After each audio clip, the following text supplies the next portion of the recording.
Pumpkins come in all shapes and sizes. Some pumpkins are smooth. Other pumpkins have bumps. A pumpkin patch is where pumpkins are grown.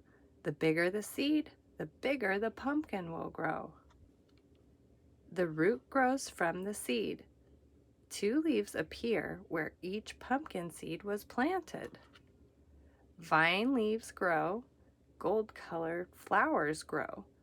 Pumpkins begin to grow when pollen is moved from flower to flower. The flower has a small green ball beneath its blossom. Over time, it grows bigger and bigger.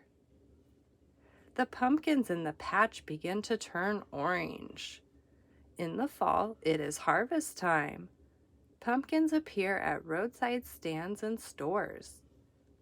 Sometimes awards are given for the biggest, prettiest, or strangest pumpkins grown.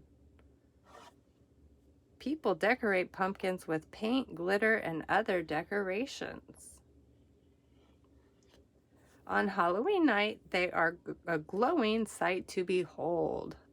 Glow, pumpkins, glow.